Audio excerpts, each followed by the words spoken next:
আজকে আমি এসি 408 পেজের প্রশ্ন ও উত্তরের সমাধান করব। প্রথমে আমরা আসি এমসিকিউ প্রশ্নে। আর্যাবর্ত বর্ণনামের রচয়িতা কে? Trivikram Bhatta, option B. কনক শব্দের অর্থ কী? সোনা, অপশান সি। কশ্যপের ভাইকে? অলি পর্বা, অপশান এ। তুল্য বৃত্তিরসৌ অংশে বৃত্তি শব্দের অর্থ কী? বৃত্তি শব্দের অর্থ হল পেশা, অপশান বি। গঙ্গাস্তোত্রম কে লিখেছেন? Shankaracharya, option A. শঙ্করাচার্যকে অবতার বলে মনে করা হয়।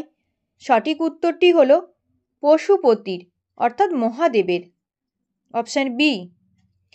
শ্রীমদ্ ভগবদ্ গীতার রচয়িতা কে? Vyasdev, option C. গীতার প্রতিটি অধ্যায়ের সাথে যুক্ত শব্দটি হল যোগ, অপশান সি। এরপর আসি নাট্যাংশে। শশাঙ্ক শব্দের সংস্কৃত প্রতিশব্দ হল চন্দ্রঃ, অপশান বি। দীন ও মানস পদটির সমাস হল বহুব্রীহি সমাস। দীনং মানসং যস্য বহুব্রীহি সমাস। বাসন্তিক স্বপ্নম কি জাতীয় রচনা? নাটক, অপশান ডি। বাসন্তিক স্বপ্নমের মূল গ্রন্থ কোন ভাষায় রচিত? ইংরাজি ভাষায় রচিত, অপশান সি।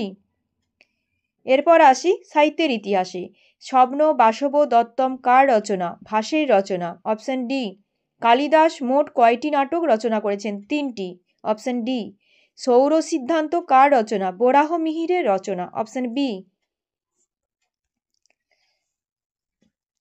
এরপর আসি এসিকিউ প্রশ্নে। নলচম্পুর উচ্ছ্বাসের নাম কি? নলচম্পুর উচ্ছ্বাসের নাম আর্যাবর্ত বর্ণনম। নগা পদটির সংস্কৃত প্রতিশব্দ লেখো।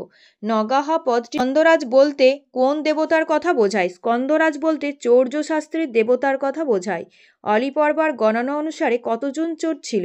অলিপর্বার গণনা অনুসারে 40 জন চোর ছিল। গঙ্গাস্তোত্রম পদ্যাংশটি কোন ছন্দে রচিত? গঙ্গাস্তোত্রম পদ্যাংশটি পদঝটিকা ছন্দে রচিত। গঙ্গা স্বর্গে কী নামে পরিচিত? গঙ্গা স্বর্গে সুরধ্বনি নামে পরিচিত। গীতা শব্দের অর্থ কী? গীতা শব্দের অর্থ গান। শ্রীমদ্ ভগবদ্ গীতার মোট কয়টি অধ্যায় আছে?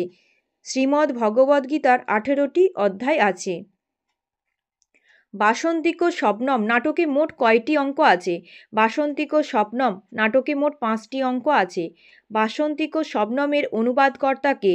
বাসন্তিক স্বপ্নমের অনুবাদকর্তা শ্রী কৃষ্ণমাচার্য। বাসন্তিক স্বপ্নম পদটির অর্থ কী? বাসন্তিক স্বপ্নম পদটির অর্থ বসন্তকালীন যে স্বপ্ন। সাধয়াম পদটির অর্থ কী? সাধয়াম পদটির অর্থ গচ্ছাম। গীতগোবিন্দ কোন ভাষায় রচিত হয়েছিল? গীতগোবিন্দ সংস্কৃত ভাষায় রচিত হয়েছিল। মেঘদূত কাব্যের কয়টি ভাগ ও কি কি? মেঘদূত কাব্যের 2টি ভাগ, পূর্ব মেঘ ও উত্তর মেঘ। আয়ুর্বেদের উৎস কোন বেদ? আয়ুর্বেদের উৎস অথর্ববেদ। এরপর আমরা আসি ব্যাকরণে।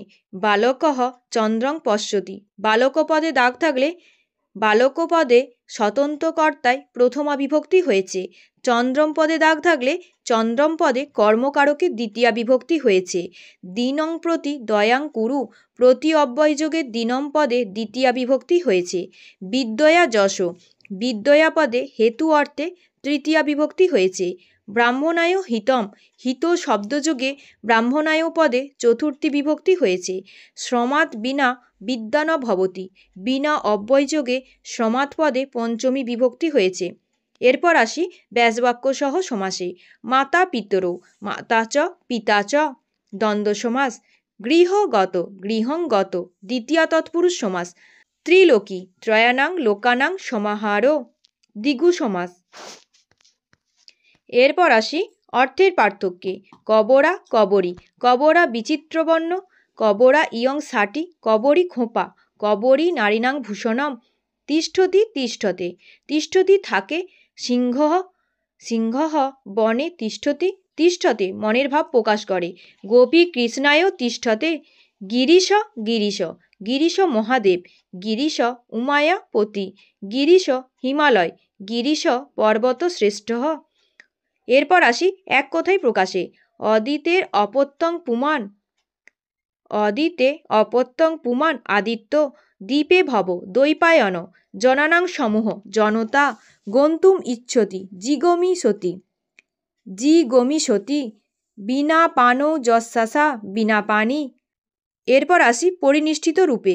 আচার্যযুক্ত ইপ আচার্যানি, মেধযুক্ত টাপ মেধা, সরমাযুক্ত ঢক সারমেয়, রঘুযুক্ত অন রাঘব, গুরুযুক্ত তমপ গুরুতম।